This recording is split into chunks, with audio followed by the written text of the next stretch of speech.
안녕하십니까? 새로운 얼굴도 계시고, 하여튼 반갑습니다.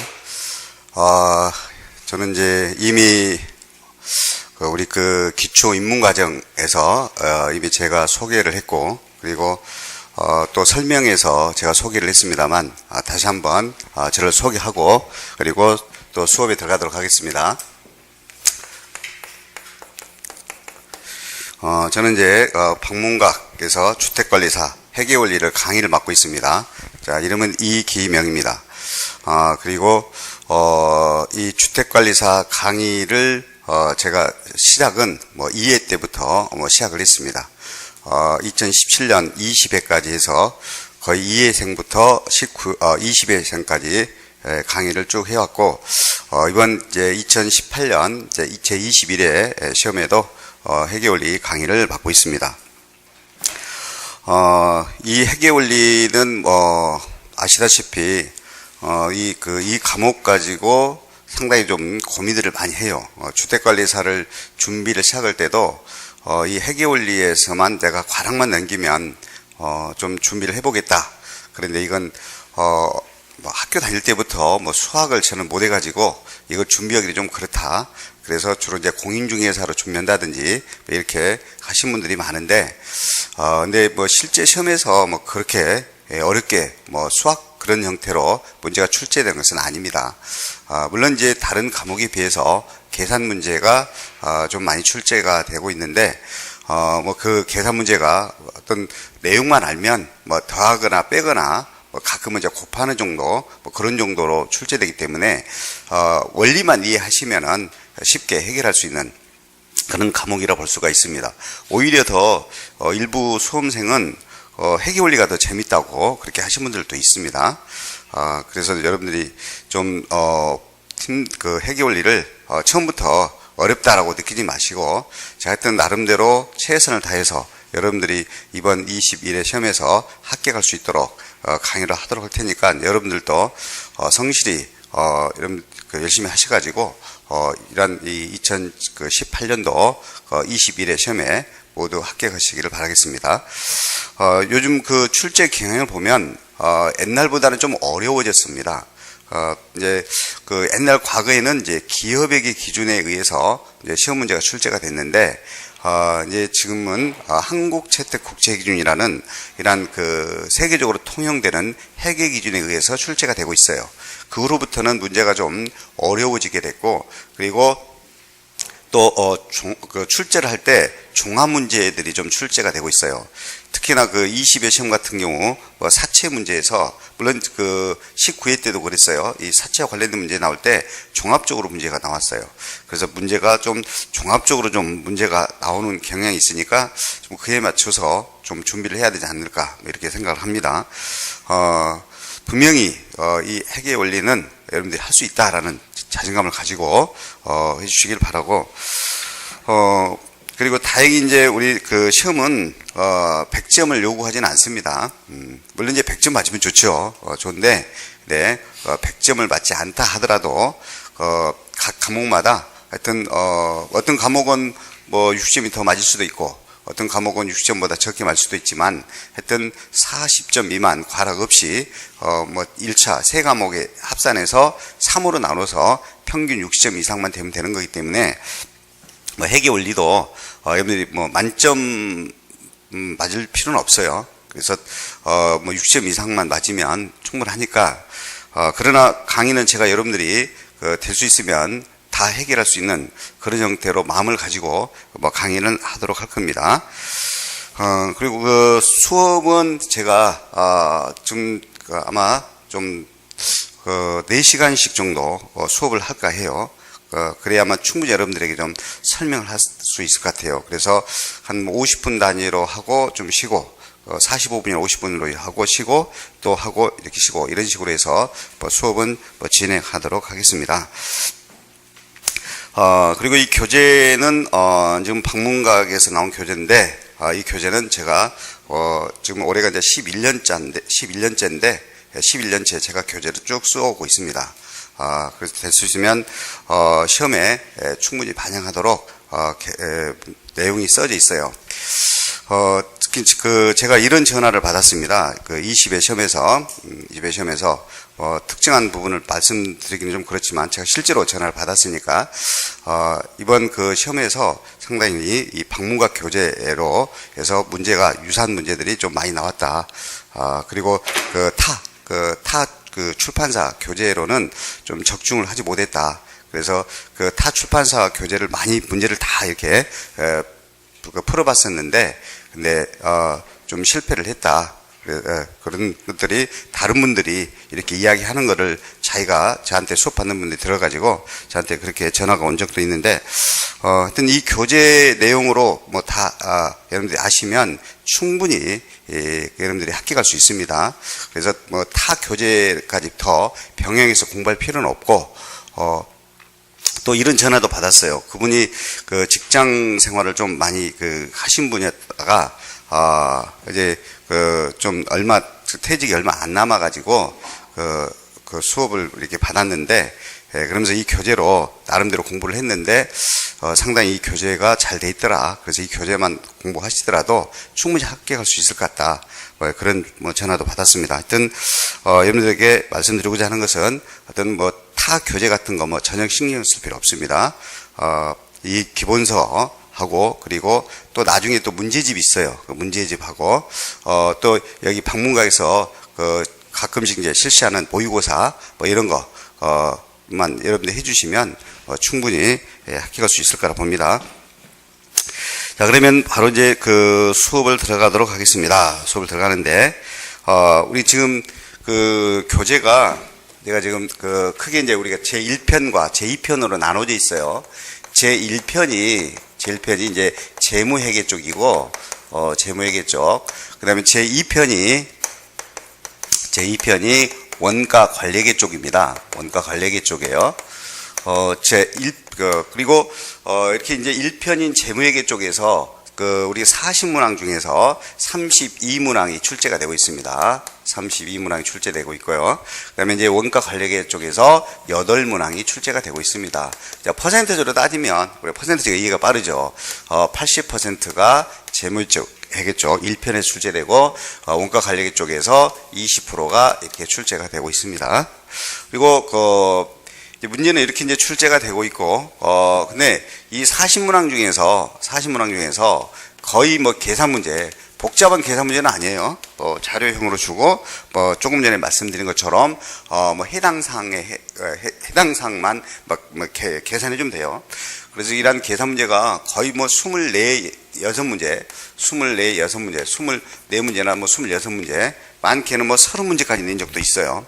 그런 경우도 있지만, 보통 우리가 이제 평균을 잡아서 하여튼 24문제나 26문항 정도 출제가 되고 있습니다. 그 다음에 이제 한 14문제나 16문제 정도는 이제 이론 문제가 출제가 되고 있어요. 좀 계산 문제가 많이 출제된다라고 이렇게 보시면 되겠습니다. 계산 문제가 좀 많이 출제된다. 그리고 이론 문제 같은 경우는 설명하는 문제. 그래서 종합적인 문제로 좀 잘 내요. 이론 문제 같은 경우는. 그래서 여러분들이 좀 암기하는 중심보다는 될 수 있으면 좀 이해를 하는 쪽으로 여러분들 해주셔야 되고, 그 다음에 이 교재가 좀 좋은 점은 중간중간에 기본적인 예제들이 들어있어요. 어차피 예제를 통해서 여러분들이 이해를 좀 해야 됩니다. 그래서 제가 이 교재를 쓸 때 될 수 있으면 이해하기 쉽도록 내용을 썼고, 그리고 거기 예제들도 들어있어요. 그래서 제가 예제를 통해서 많이 설명을 할 겁니다. 예제를 통해서. 그리고 계산 문제 같은 경우는 좀 계산할 수 있는 방법을 제가 알려줄 거예요. 계산할 수 있는 방법을. 주로 이제 제가 T자 계정을 그래서 많이 합니다. 그래서 그 T자 계정을 통해서 계산할 수 있는 방법. 그리고 혹시라도 이제 계산 문제인데 주어진 시간 안에 풀 수 없을 때는 어느 정도 좀 찍어서 맞을 수 있는 그런 것도 제가 수업을 하는 중에 단원별에서 제가 알려드릴 테니까 그런 것들은 좀 책에다 좀 표시해놔요. 책에다 표시해 놓으면 나중에 잊어먹지 않고 시험 볼 때 상당히 좀 한두 문제가 로 인해서 당락 결정될 때 도움이 될 수 있어요. 그래서 회계는 어차피 전공자가 아니면 고득점 맞기는 힘들어요. 고득점 맞기 힘든데, 그 중에서, 어떤, 시간이 많이 걸리는 그런 계산 문제를, 제가 이렇게 찍는 방법을 알려주면, 그걸로 인해서, 한 문제 같은 거 맞을 때, 그로 인해서 합격했을 때 상당히 좀, 이런 경우가 도움이 되지 않을까요? 네. 그러니까 예를 들면 제가 이번 또 그랬고 19회 때도 그랬고 20회 때도 그랬어요. 20회 같은 경우 사채 문제 나올 때 종합적인 문제가 또 나온다. 종합적인 문제가 나올 때 될 수 있으면 좀 시간이 없으면 좀 지문이 긴 지문을 찍어라. 이번에도 마찬가지로 19회 때도 그랬고 20회 때도 이번 시험에도 그랬고 지문이 제일 긴 거 상당히 계산하면서 복잡한 문제였어요. 근데 지문이 제일 긴 것이 정답이었어요. 그런 것들을 제가 수업 시간에 좀 알려줄 테니까 그런 것을 좀 체크해놨다가 나중에 기본서 볼 때 그런 부분을 좀 다시 한번 상기시키고 그래서 시험장에서 그런 걸 또 써먹을 줄 알아야 되겠죠. 자, 수업은 이제 제1편 재무회계 쪽부터 하겠습니다. 이제 재무회계 쪽이 이제 일반적인 우리 통상 회계라고 하면 재무회계를 말합니다. 재무회계. 그러나 이제 제조업에서 제품 생산하잖아요. 그래서 생산비, 원가 계산이죠. 제품 원가 계산이 원가 관리회계 쪽이에요. 그러면 당연히 원가 관리회계 쪽은 생산비, 원가 계산이기 때문에 제품 원가, 뭔가 제품을 생산했으면 그 생산된 제품 원가 계산을 해야 되잖아요. 그래서 이 원가 관리회계는 거의 계산 문제입니다. 7문제가 계산 문제예요. 7문제가.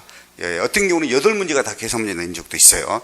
근데 이론 문제 하나, 계산 문제 7개 뭐 이런 식으로 출제가 돼요. 그래서 이 부분은 나중에 재무회계를 이해하면 이 부분도 뭐 그렇게 어렵지는 않습니다.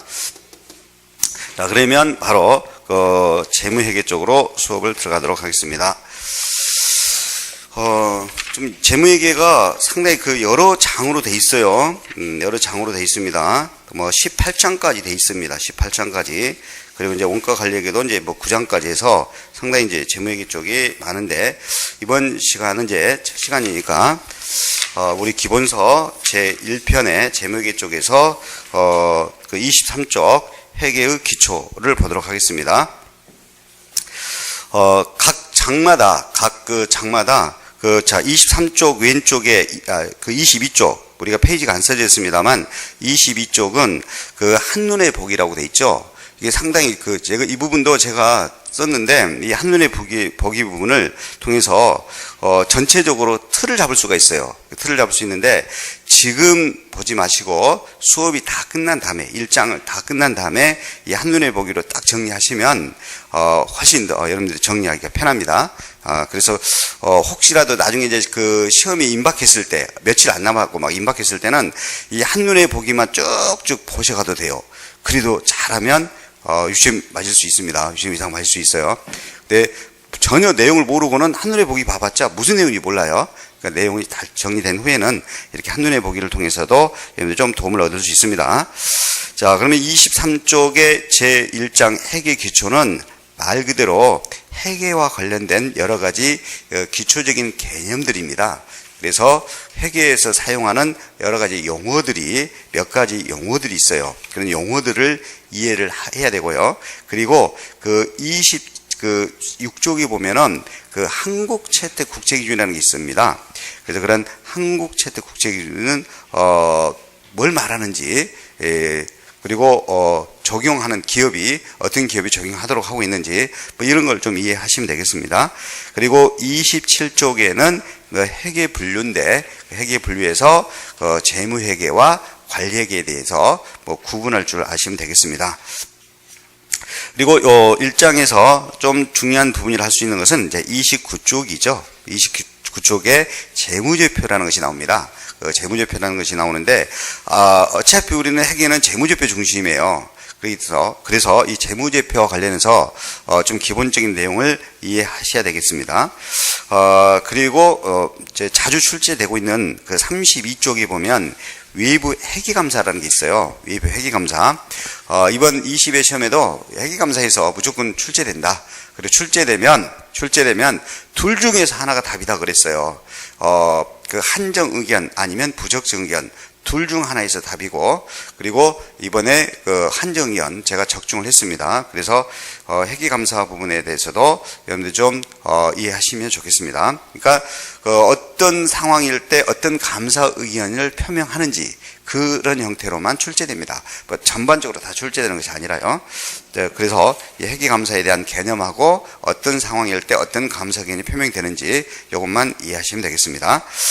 여러분들이 회계를 처음 하신다라고 생각하고 쉽게 설명을 하고, 그리고 될 수 있으면은 제가 기본서, 어차피 제가 기본서를 썼기 때문에 기본서 위주로 설명을 할 테니까 기본서에 다 내용이 나와 있어요. 내용이 나와 있으니까 쓰지 않고 이렇게 쭉 설명을 들어서 이해하시는 거 좋습니다. 그리고 이번 과정으로, 기본 과정으로 한번 듣고 여러분들이 바로 시험에 응하는 것이 아니라 또 뭐 심화 과정이라는 것, 또 문제풀이 과정이라는 것, 이런 과정들이 있어요. 통역 모의고사 과정도 있고, 그래서 쭉쭉 그 커리큘럼 과정이 있으니까 또 반복적으로 수강이 돼요. 반복적으로 수강되는 거니까.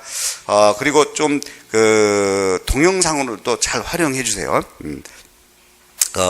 정리할 때 혼자 정리하는 것보다는 동영상을 좀 빨리 듣기로 해서 이렇게 오늘 수업 받았던 거를 다음 주에 수업 받으러 올 때 전에까지 한번 이렇게 동영상으로 쭉 한번 반복적으로 이렇게 복습을 해주고 오시면 훨씬 여러분들이 그 회계를 공부하는 데 도움이 많이 돼요.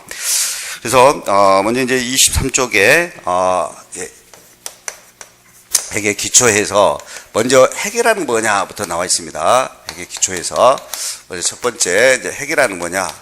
뭐 직접적으로 시험에 출제되기도 했어요. 뭐 회계의의라든지 목적, 뭐 유용성, 이러한 회계 정보 기능 등 전반적인 설명 문제로 몇 차례 출제되기도 했습니다. 자, 그래서 뭐 우리 회계라는 것은 뭐냐, 그리고 어떤 회계는 목적을 가지고 있느냐 등 회계 의의나 목적 등인데, 먼저 회계란 뭐냐 이거죠. 회계는 뭐냐. 따로 회계에 대해서 뭐 따로 정의가 있는 건 아니고 일반 사람들이 다 이런 일반적으로 학자들이 이렇게 정의를 합니다. 회계라는 것은 어떤 기업이 있어요.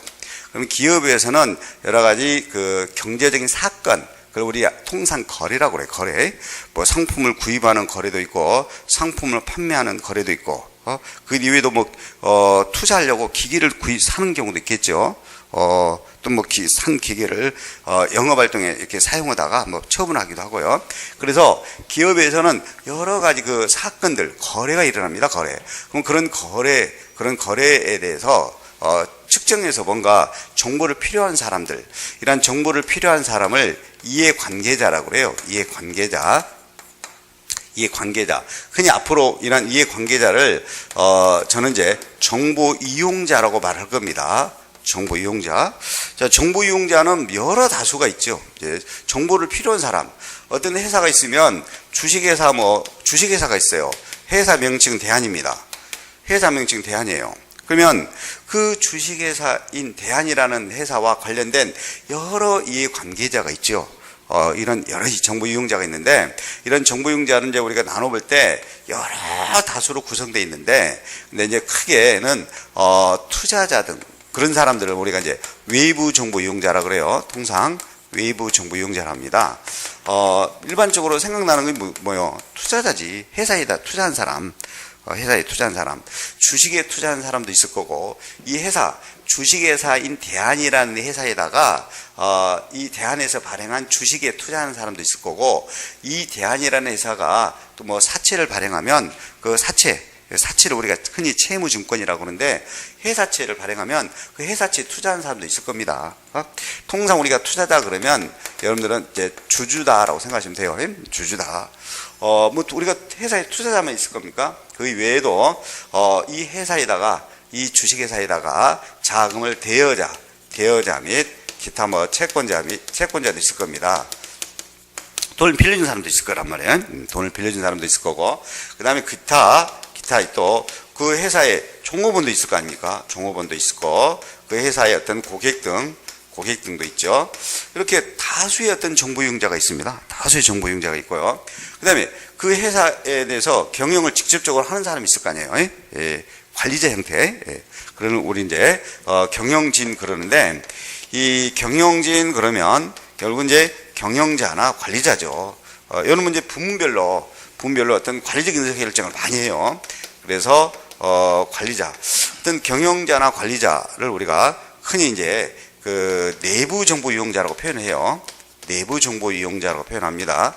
그러면 핵이라는 것은 이런 사람들이 그 회사와 관련하여 여러 가지 의사결정을 해요. 의사결정. 이 사람들은 의사결정을 해요.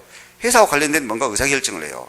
그러면 이런 사람들한테 뭔가 의사결정에 도움이 되는 정보를 제공하자 이거예요. 그래서 핵이라는 것은 이 회사에서 일어난 그런 여러 가지 거래를 측정하자는 겁니다.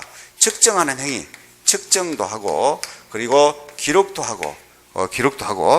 해서 이런 사람들한테 뭔가 정보를 보고합니다. 정보를 이 사람들한테 보고하고 전달하는 그런 행위가 이루어져요. 그런 행위 자체를 우리가 회계라고 표현합니다. 그러니까 이런 것들이 다 회계예요. 회사에서 일어나는 거래를 얼마 거래가 일어났는지 금액을 측정하고 그리고 그 거래를 기록을 해요. 일정한 그 기록의 원리가 있어요. 기록의 방법, 원리에 따라서 기록을 해요. 정부에. 기록하는 것도 회계입니다. 기록하는 것도 회계고 그리고 그러한 정보를 이 사람들한테 뭔가 정보를 알려주는 거, 기록된 정보를 이 사람한테 뭔가 보고해주고 전달해주는 그런 행위들, 이런 행위들이 전부 다 우리는 회계라고 하는 겁니다. 그래서 회사에서 일어나는 거래를 측정을 해서 기록을 해서 그런 정보를 이 사람들한테 정보용자한테 보고되는 행위, 보고하는 그 자체 또는 그런 정보를 이 사람들한테 전달하는 행위, 그런 행위 자체를 우리는 회계라고 하는 것이죠. 그럼 이걸 하는 목적이 있겠죠. 이걸 하는 목적이 있을 겁니다. 이게 이제 회계의 목적입니다. 회계의 목적은 여러 차례 출제했습니다. 여러 차례 출제했죠. 이런 그 측정도 하고 기록도 하고 장부에 기록도 하고 그리고 기록된 정보를 이 사람들한테 보고도 하고 전달도 하게 됩니다. 이런 행위를 하는 목적은 뭘까요? 이 사람들의 의사결정이 그 기업과 관련된 의사결정이 제대로 의사결정을 하자. 제대로 의사결정을 하면 제대로 된 정보가 필요하다는 거죠. 그죠? 그래서 이 회계 목적은 이 정보 이용자가 그 기업과 관련하여 합리적 의사결정을 하자 이거요. 합리적 의사결정을 하자. 그래서 할 수 있도록 뭔가 이러한 정보를 제공해 주는 거지. 이러한 정보를 유용한 정보라는 거죠. 유용한 정보, 의사결정이 필요한 그런 유용한 정보를 보고하고 전달하는 것이 보고 전달하는 거. 그래서 유용한 정보를 보고 전달. 그래서 우리가 제공이란 말 써요. 제공한다라고 해요. 보고 전달을 제공하는 것이 바로 목적입니다. 그죠? 이러한 정보 이용자가 그 회사와 관련된 여러 의사결정이 합리적으로 할 수 있도록 그 기업의 유용한 정보를 이 사람들한테 보고하는 것이 바로 목적이다. 그래서 회계 목적은 꼭 이 말에 들어가면 맞아요. 회계 목적 나오면 꼭 이 말 들어가면 돼요. 유용한 정보를 제공하는 거다. 유용한 정보를 제공하는 거다. 일단 정보 이용자가 합리적인 의사결정을 할 수 있도록 유용한 정보를 제공하고자 하는 것이 바로 회계의 목적입니다. 그죠? 그러면 회계는 이런 행위를 통해서 이러한 행위, 측정하는 행위, 기록하는 행위, 보고하는 행위 등 이런 목적을 달성하려고 여러 가지 측정하는 행위, 기록하는 행위, 보고하는 행위 등이 이루어지겠죠. 이런 것들이 전부 다 이제 회계 정보의 어떤 기능이라고 볼 수가 있습니다. 그래서 회계 정보 기능은 뭐 측정해주는 기능도 있고, 뭐 보고해주는 기능도 있어요. 결국은 회계라는 것은 이거죠. 이 자원은 우리는 한정돼 있다는 겁니다. 그죠? 자원은 한정돼 있어요. 그러면 한정된 자원이 효율적으로 배분되려면 자원은 한정돼 있죠. 그럼 그 자원을 잘 활용을 하면 의사결정이 합리적으로 해야 돼요. 그럼 의사결정이 합리적으로 하려면 이런 기업에 대한 그런 정보가 필요하다는 거죠. 기업에 대한 정보. 그래서 결국은 회계라는 것은 이렇게 정보 이용자의 의사결정을 이 함적으로 할 수 있도록 뭔가 유용한 정보를 제공해서 어떤 한정된 자원에 대한 효율적 배분을 실현하고자 하는 것이죠. 그죠? 그래서 회계 정보 기능은 뭐 생략해도 됩니다. 생략이 됩니다만, 그러나 하여튼 요 회계라는 거 의의와 목적 정도는 좀 아셔야 되겠습니다. 하여튼 회계라는 것은 다시 한번 정리하고 넘어갑니다. 회계라는 것은 이런 그 기업에서 일어나는 여러 가지 거래나 사건을 측정하고 기록하고 이러한 사람들한테 그런 정보를 보고하고 전달하는 행위 자체, 과정 자체를 회계라고 하는 것이다. 그리고 이런 행위를 하는 목적은 정보 이용자가 그 기업과 관련하여 합리적인 의사결정을 해서 뭔가 유용한 정보를 제공하자는 것, 합리적인 의사결정을 할 수 있도록 뭔가 유용한 정보를 제공하자는 것이 바로 회계의 목적이다. 그래서 이러한 것을 통해서 우리는 한정된 자원이 한정돼 있죠. 한정된 자원의 어떤 효율적인 배분을 실현시킬 수가 있다. 그래서 회계가 필요하다 이거죠. 그죠? 그리고 우리 이제 25쪽에 회계 단위와 회계 연도가 나오는데 여기는 회계 단위는 뭐 크게 신경 쓸 필요 없고요. 이 회계 단위는 크게 신경 쓸 필요 없고 회계 연도가 중요합니다. 회계 단위와 회계 연도. 통상 우리가 이제 회계 기간이라고 하는데요. 회계 기간이라고 하는데 먼저 그 회계 단위가 나오는데 이 회계 단위라는 것은 어떤 우리는 회계라는 게 뭐 있어요? 측정하고 기록하고 보고하고 전달하는 과정 자체가 회계라고 그랬죠. 그러면 측정하거나 기록할 때 단위가 있겠죠. 예를 들면 통상은 간단히 말하면 요즘 뭐 회사별로 측정하고 기록하고 보고하죠. 회사 단위별로, 그죠? 네, 회사 단위별로. 이걸 이제 통상 우리가 이제 회계 단위라고 그래요. 회계 단위. 그러니까 회계 단위는 기록의 단위다. 기록의 단위다. 기록의 단위. 기록할 때 어떻게 기록한다? 회사별로 기록한다 이거예요. 회사별로. 그걸 우리가 회계 단위라고 그래요. 그러니까 여러 주식회사가 많죠. 뭐 몇만 개 될 겁니다. 그럼 주식회사가 많은데 주식회사 대한이라는 회사는 별도로 기록해서 측정해서 보고합니다. 별도로 보고하고 주식회사가 또 한국이라는 회사가 있어. 그럼 주식회사 한국도 별도로 기록해서 보고하죠. 이렇게 기록해서 보고를 하는 그런 단위, 통상 회사별로 측정해서 기록한다. 그리고 보고한다. 그래서 우리는 기록의 단위 또는 보고의 단위, 기록 또는 어떤 보고 단위를 우리는 뭐라고 한다? 회계 단위를 한다. 그리고 통상은 뭐한다? 일일이 회사별로 측정해서 기록해서 보고한다. 물론 뭐 이렇게 이제 보고할 수도 있어요. 지배회사가 있고 종속회사가 있죠. 뭐 상법상의 모회사, 자회사 뭐 그럽니다. 그럼 이걸 지배회사와 종속회사를 합쳐서 하나로 보고할 수도 있어요. 그렇게 하나로 보고되는 것을 연결재무제표라고 해요. 연결이라고 그래. 또는 같은 계례사를 전체적으로 보고할 수도 있어요. 그런 걸 우리가 이제 결합이라고 그래. 결합.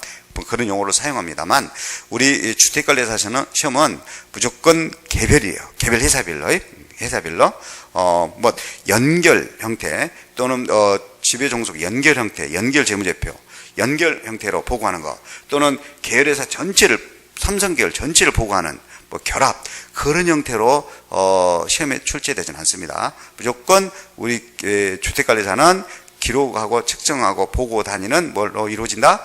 회사별로. 그래서 회사별로. 그래서 시험 문제 나올 때 이렇게 나와. 주 대안은 뭐 이런 식으로 나와. 두 개 회사가 나오면 주 대안은 주 한국의 주식을 뭐 이런 식으로 나와요. 주식회사 대안은 주식회사 한국의 주식을. 그래서 시험은 어떻게 나온다? 회사 단위별로. 이렇게 회사 단위별로 측정해서 기록하는 보고하는 그런 단위를 회계 단위다. 보고 단위는 회사 단위별로 이루어진다. 이렇게 보시면 되겠습니다. 자, 중요한 것은 회계 연도죠. 회계 연도입니다. 회계 연도인데 이 회계 연도가 바로 여러 가지 용어로 회계 기간이에요. 이건 기간이고 또는 이거를 보고 기간이라고 그래요. 보고 기간 그럽니다. 보고 기간 같은 표현이에요. 같은 표현입니다. 이제 회사는 임의적으로 정할 수는 있어요. 보고 단위를.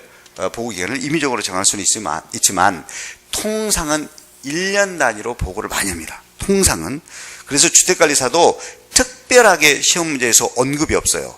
그러면 무조건 회계 기간을 1년으로 하고 있어요. 1년으로. 그럼 또 1년으로 올 때 4월 1일부터 내년 3월 31일까지 이렇게 보고할 수도 있어요. 옛날에는 그런 기업도 많았어요. 뭐 4월 1일부터 시작해서 내년 3월 31일까지 이렇게 하는 기관도 많았습니다만 대부분은 1월 1일부터 12월 31일까지를 보고 기간으로 하고 있습니다. 보통은 통상 1년 단위로 이번 시험에 뭐 출제되기도 했습니다만 통상은 1년 단위로 이제 보고를 해야 돼요. 1년치를. 그런데 실무적인 이유에 의해서 뭐 52주 기간으로 해서 1년이 52주잖아요. 52주 기간으로 보고하는 관행도 인정하고 있어요. 52주 기간으로도 보고할 수도 있어요. 그러나 하여튼 그건 이제 차후에 더 설명할게요.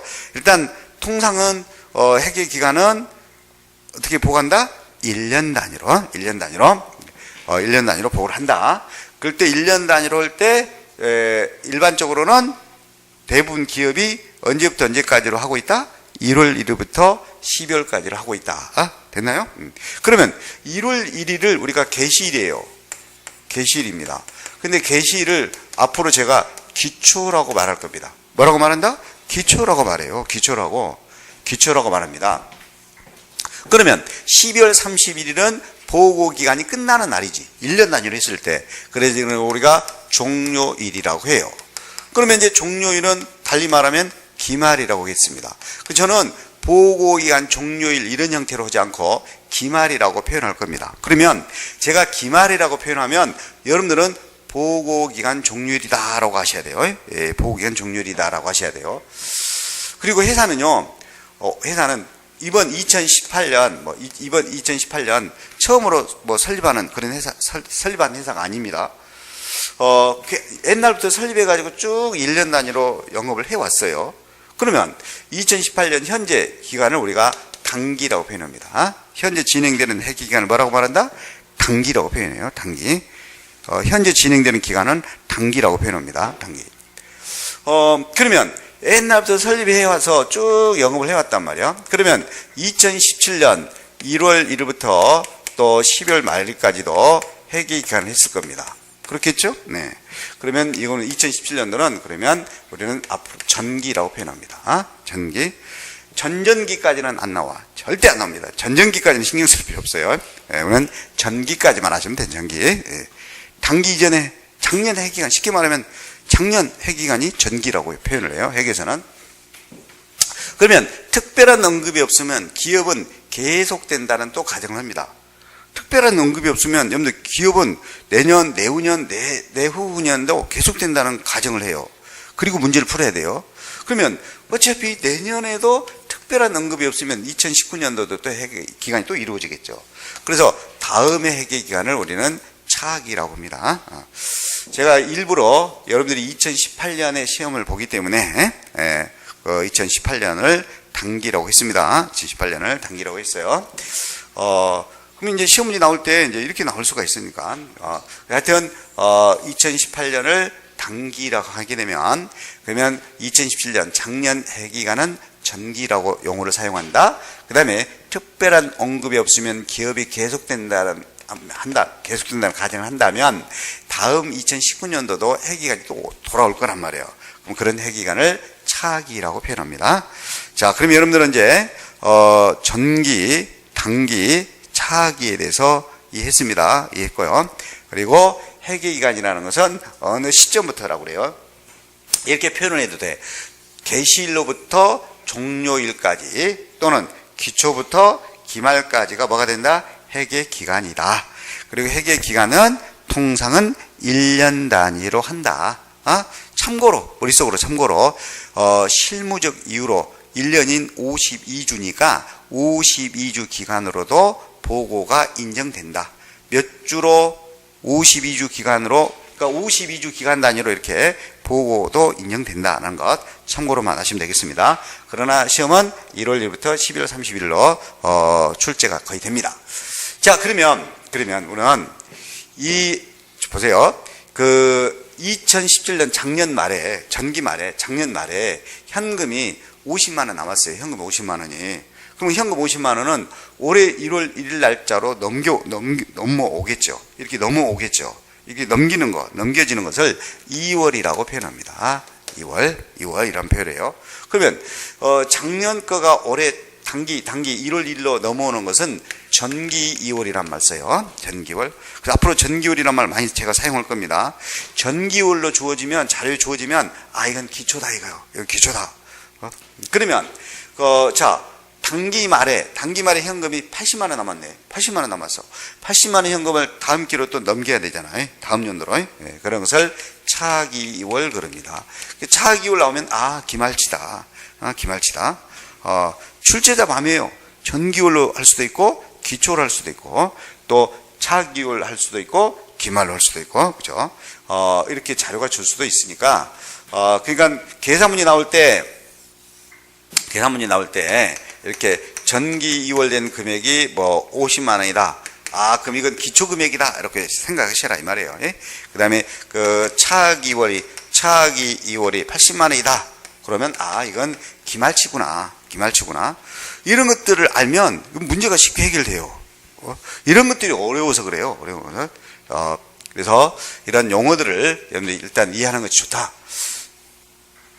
그래서 이게 전기월, 차기월. 그러면 정부 이용자한테 우리가 보고한다라고 그랬어요. 보고할 때 기록된 장부 자체로 보고하지는 않습니다. 정부 이용자들이 이해하기 쉽도록 뭔가 틀에 맞춰서 보고를 해요. 그 틀이 짜져 있어요. 그 틀에 맞춰서 보고를 합니다. 이러한 틀에 맞춰서 보고를 하는데 그 틀에 맞춘 보고서를 통상 우리가 재무제표라고 그래요. 재무제표.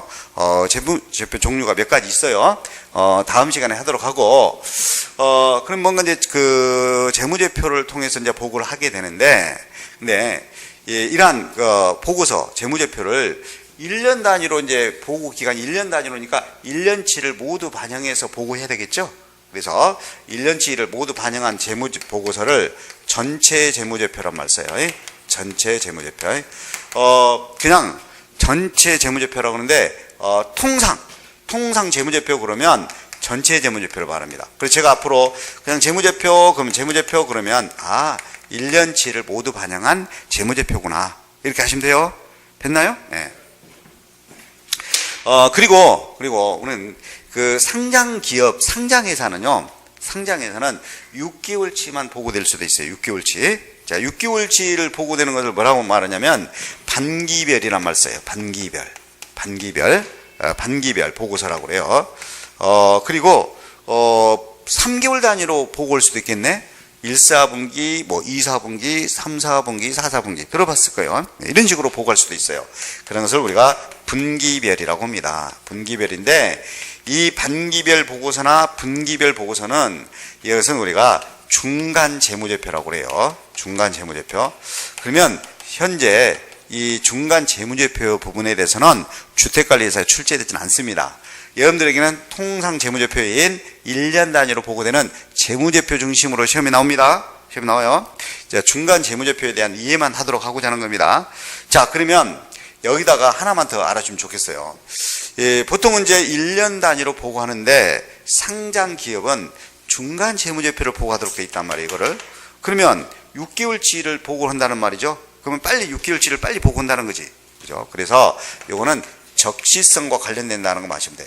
적시성은 의사결정할 때 정보를 보고하자는 겁니다. 그래서 의사결정을 할 때 제때에 뭔가 정보를 보고하자. 필요할 때 정보를 보고하자라는 것이 적시성이에요. 그러니까 중간 재무제표는 적시성과 관련된다. 라는 것까지 여러분들이 짚고 넘어가면 되겠습니다. 그래서 해계연 연도에 대해서 살펴봤고요. 그리고 25쪽에 가로 5를 보면 자, 일반 목적 재무제표가 있고 특수 목적 보고서가 있는데 조금 전에 제가 어떤 틀에 맞춰서 그걸 우리가 이제 쉽게 표현하면 이제 양식이라고 그러는데 어떤 틀, 양식이 있습니다. 그 양식에 맞춰서, 틀에 맞춰서 보고되는 그런 재무보고서를 통상 우리가 이제 재무제표라고 그러죠. 재무제표. 이걸 우리는 이제 일반 재무제표라고 해요. 일반 목적. 일반적인 목적의 재무보고서 또는 재무제표라고 그래요. 재무제표. 그러니까 일반 목적 재무제표는 통상 재무제표를 말합니다. 다음 시간에 제가 자세히 하겠습니다만, 재무상태표라는 게 있어요. 재무상태표라는 것도 있고, 포괄손익계산서라는 것, 자본변동표라는 것, 현금흐름표 등 그런 거 있어요. 다음 시간에 제가 할게요. 일단 이 1년 단위로 보고되는 통상적인 재무제표를 일반 목적 재무제표라고 그래요. 일반 목적 재무제표라고 합니다. 그러나 또 경영진, 여러분들 관리자 입장에서는, 경영자나 관리자 입장에서는 정보를 갖다 또 필요한 정보들이 있어요. 관리적인 의사결정. 자, 경영 의사결정을 해야 한단 말이에요. 경영 의사결정. 뭔가 주문 수락, 어떤 특별한 주문을 들었어요. 그러면 그 주문을 받아들여서 생산할 것인지, 주문을 거절할 것인지, 그런 의사결정이 바로 이제 우리는 경영 의사결정이라고 그래요. 그러면 여러 관리적인 그런 의사결정을 하게 됩니다. 그러면 이 사람들을 또 의사결정할 때 뭔가 정보가 필요하겠죠. 그러면 이 사람들에 대한 목적, 특수한 목적으로 이 사람들한테 보고되는 보고서가 있어요. 그런 걸 우리가 특수목적 보고서라고 그래요. 전체적인 정보 이용자한테 보고되는 것이 아니라 특정한 정보 이용자한테 보고되는 거, 그런 것을 특수목적 보고서라고 그래요. 대표적으로 이제 통계표라고 그래요. 통계표, 통계 내 가지고 통계표 등 그런 것들은 특수목적 보고서입니다. 특수목적 보고서 가지고 시험에 출제되지는 않습니다. 왜? 특정한 자에게만 보고하고자 하는 거기 때문에 특수목적 보고서는 시험에 안 냅니다. 그러는 좀 개념만 좀 이해하시라는 거고요. 그리고 가로 6에 거래 이중성과 대차 평균의 원리라고 있는데, 이제 기록하는 것, 측정하는 것도 회계고 기록하는 것도 회계입니다. 이런 행위 자체가 다 회계예요. 그럼 이제 기록할 때 마음대로 기록하지 말고 일정한 원리에 따라서 기록하자 이거요. 일정한 원리에 따라서 기록하자. 그래서 기록할 때 이렇게 나눠서 기록하자는 겁니다. 반으로 나누어요. 반으로 나눕니다. 그래서 반으로 나누고, 이제 기록할 때, 이 반으로 나눌 때 왼쪽을 우리는 앞으로 차변이란 말을 사용합니다. 차변. 왼쪽을 기록할 때, 반으로 나눠서 기록할 때 왼쪽은 뭐다? 차변이라고 그래요. 그럼 오른쪽은 대변이라고 말합니다. 대변이라고 말을 해요. 자, 차변, 대변 설명했습니다. 차변은, 여기 이제 차자는 빌릴 차를 써요. 그래서 왼쪽을, 기록의 왼쪽이고, 대변은 빌려줄 때, 대자를 써요. 그래서 오른쪽을 말하는데, 여러분들에게 뭐 차변이 뭐냐, 대변이 뭐냐, 이거 시험에 내는 거 아니에요? 자, 중량선. 차변과 대변 나눠서 기록을 하는데, 다 무엇은 차변에 기록하고 무엇은 대변에 기록하는지, 이런 것들은 차후에 또 하도록 하겠습니다. 차후에 하는데, 하나 예를 들어볼게요. 회사를 경영을 하다 보면 돈이 필요한 경우가 많단 말이에요. 그래서, 현금을 만약에 1,000원 빌려온다. 현금 1,000원 빌려와요. 그러면 회사 입장으로는 빌려온 현금 1,000원이 늘어나요. 그럼 그 기록을 해야 돼. 그러면서 또 뭣도 늘어나? 빚도 늘어납니다. 차입금이라는 빚도 늘어나요. 그런 것은 이제 차입금으로 기록해요. 그러면 현금이 1,000원 빌려왔다고 할게요. 그냥 1,000원 빌려왔다. 그럼 현금이 1,000원 늘어납니다. 이건 차변에 기록하자. 차후에 할게요. 일단은 현금 늘어난 것하고 차입금 늘어난 것을 같이 기록하자는 겁니다. 같이 기록하자 이거요. 근데 같이 기록을 했는데 금액이 같은 금액을 기입한다는 거예요. 이렇게 같은 금액으로 기록하는 것을 거래의 이중성이라고 표현합니다. 거래 이중성이라고 그래. 그래서 앞으로 기록을 할 때 차변과 대변으로 나눠서 기록합니다. 그 나눠서 기록할 때 차변에는 뭐를 기록하고 대변에 뭐를 기록하는 거, 그것은 차후에 공부하도록 하고, 일단은 기록되는 금액이 같은 금액으로 기록된다는 거예요. 무조건 같은 금액으로. 틀리게 기록하면 안 됩니다. 이건 오류예요. 같은 금액으로 기록해야 돼. 만약에 현금 5,000원 빌려오면 현금 5,000원 기록하면 대변에 빌린 차입금 부채도 5천은 기록을 해야 돼요. 그렇죠? 현금은 차후하지만 자산이라고 그러고, 뭐 차입금은 이제 부채라고 그럽니다. 부채라고 그래요. 이렇게 같은 금액으로 기록하자는 겁니다. 또 이런 거래가 생겼네. 직원들한테 급여를 300원 현금으로 지급했어요. 300원 현금으로 지급했어. 그러면 현금이 자산이 감소되는 것은 이제 나중에 대변에 기록한다는 걸 배울게요. 그리고 급여라는 비용은 차변에 기록합니다. 중요한 것은 차변과 대변에 같은 금액으로 기록한다 이거예요. 300원 급여를 지출했으면 차변과 대변 양쪽에 300원으로 기록하자는 거죠. 300원으로. 그러면 모든 거래를, 전체적인 거래를 이렇게 차변 대변 같은 금액으로 기록을 했어요. 그러면 자, 일정 기간에 걸쳐서 이제 그 기간에 대해서 전체의 차변에 기록된 금액만 싹 합산합니다. 그런 걸 우리가 이제 차변 쪽의 금액만 합계됐다 그래서 차변 합계라는 용어를 사용합니다. 차변 합계라는 용어를 사용해요. 그리고 이제 대변의 금액만 싹 집계되면 대변 합계가 되겠죠. 대변 합계가 됩니다. 대변 합계. 그러면 자, 차변 합계를 다 계산해 봤어요. 다 계산해 봤더니 여기가 가정할게요. 그냥 이거 계산 다 해봤어요. 그랬더니 그냥 4,000원 나왔다고 해봐요. 4,000원 나왔다. 그러면 당연히 대변도 같은 금액으로 기록했으니까 얼마 나올까? 4,000원 나오겠죠. 그러면 전체적으로 금액을 집계냈더니 차변 합계, 대변 합계가 금액이 같죠. 이런 걸 이렇게 같은 거를 대차 평균의 원리라고 표현합니다. 대차 평균의 원리. 자, 첫 시간부터 용어를 상당히 까다로운 용어를 배웠네요. 대차 평균의 원리라고 그래요. 자, 이렇게, 그리고 이런 형태로 이렇게 차변 대변 나눠서 이렇게 기록하는 거. 자, 기록하는 자체는 회계 일부인 부기라고 말합니다. 부기. 회계는 조금 전에 말씀드린 것처럼 기록만 따지는 건 아니죠. 회계란 측정해서 기록해서 그러한 정보를 보고하는 과정까지 얘를 다 회계라고 그랬죠. 단순히 기록하는 것은 부기라고 그래요. 단순히 이렇게 기록하는 형태는 부기라고 그래요. 근데 이렇게 차변 대변 나눠서 기록을 했죠. 이런 형태의 기록 방법을 복식부기라고 그래요. 복식부기. 근데 그 가정에서 뭐 금전출납부 기록이죠. 금전출납부 기록을 때 뭐 차변 대변 나눠서 기록하지 않죠. 뭐 수입난, 지출난, 잔액난 뭐 이런 형태로만 기록하죠. 그런 형태의 기록은 단식부기라고 해요. 단식부기. 시험에 다루진 않아요. 우리는 당연히 우리는 복식부기로 기록합니다. 기업에서는 차변 대변 나눠서 기록해요. 복식부기로 기록해요. 복식부기로. 자, 그러면 기록할 때 정리합니다. 기록할 때 모든 거래를 차변 대변 나눠서 기록합니다. 기록할 때 틀리게 기록해야 된다. 같은 금액으로 기록해야 된다. 같은 금액으로. 이렇게 같은 금액으로 거래가 이루어졌기 때문에 같은 금액으로 기록해야 된다라는 것은 거래의 이중성이라고 표현합니다. 차변 대변 같은 금액으로 동일 금액으로 변동시킨다. 동일 금액으로 기록해야 된다. 그러면 동일 금액으로 모든 거래가 기록되면, 같은 금액으로 기록되면 전체적인 차변 합계와 대변 합계가 같죠. 같은 걸 뭐라고 한다? 대차 평균의 원리라고 그래요. 그렇죠?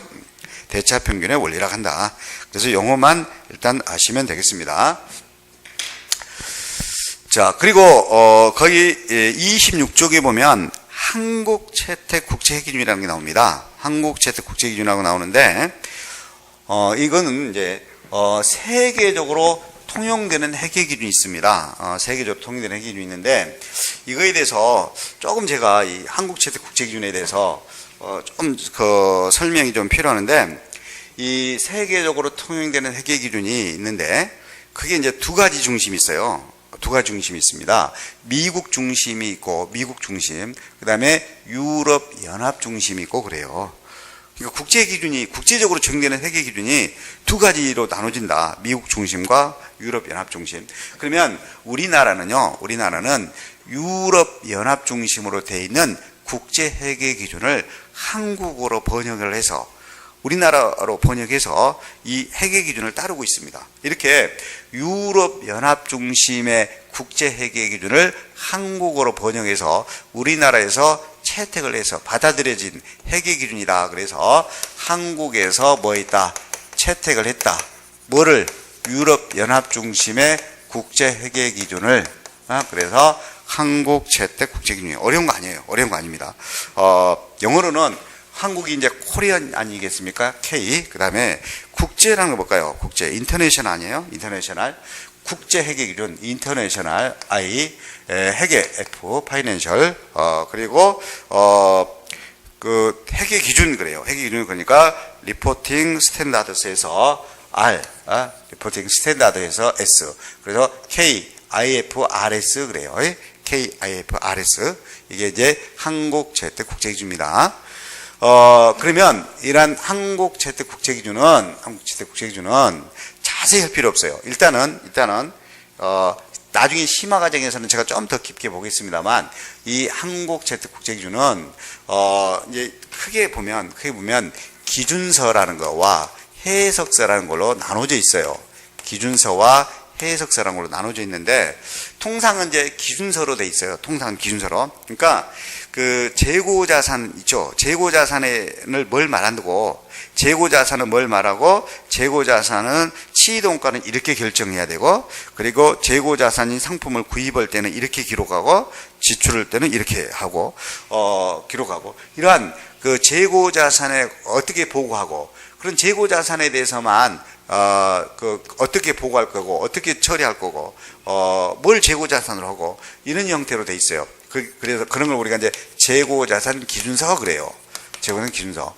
또 유형자산에 대해서 따로 돼 있어요. 그래서 지금 현재 한 기준서가 40여 개가 넘게 기준서가 발표돼 가지고 적용하고 있습니다.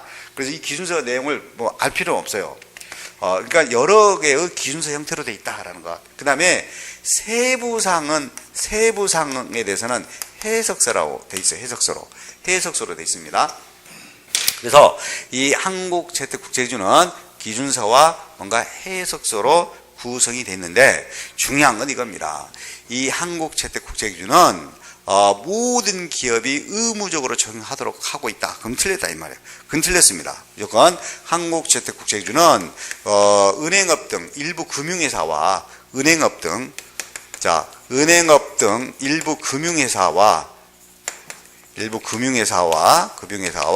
그 다음에 및 주권 상장법인 상장된 회사 있죠. 상장회사 증권거래소 상장된 그런 주권 상장법인은 의무적으로 적용하도록 되어 있고요. 의무적으로 적용해야 돼요. 의무적으로 적용해야 되고 그리고 나머지 기업은 선택적입니다. 선택적용. 요 은행업 등 일부 금융회사 및 주권 상장법인 이외의 상장이 안 된 회사는 선택적입니다. 이게 아주 포인트입니다. 그래서 주택관리사는 이 정도예요. 한국 채택 국제기준을 모든 기업이 의무적으로 적용하도록 하고 있다. 이런 형태로 틀리게 나옵니다. 이런 형태로. 그래서 뭐 자세할 필요는 없습니다. 자, 정리하겠습니다. 한국 채택 국제기준은 세계적으로 여러 나라 세계적으로 통용이 되는 그런 국제회계 기준을 한국어로 번역해서 채택된 회계 기준을 말한다. 쉽게 말하면 국제 기준을 우리나라로 한국어로 번역해서 채택된 회계 기준이다. 그리고 보통은 이제 기준서 형태로 돼 있다. 재고자산 기준서 따로, 유형자산 기준서 따로, 재무제표 표시에 대한 기준서 따로 뭔가 기준서 형태로 돼 있다. 세부적인 회계 처리 사항은 해석서로 따로 두고 있다. 우리 시험은 기준서 정도로만 나와요. 기준서 정도로만 나와요. 하여튼 기준서와 세부 사항에 대해서는 해석서로 두 가지로 이렇게 구성을 했는데, 근데 이러한 한국채택 국제기준은 모든 기업이 적용되는 것이 아니라 은행업 등 일부 금융회사 및 주권 상장법인에 대해서만 의무적으로 적용한다. 상장 안 된 비상장 회사는 선택적입니다. 선택 적용. 그렇죠? 비상장 회사는 꼭 선택 적용하도록 되어 있다. 라는 것까지 설명을 했습니다.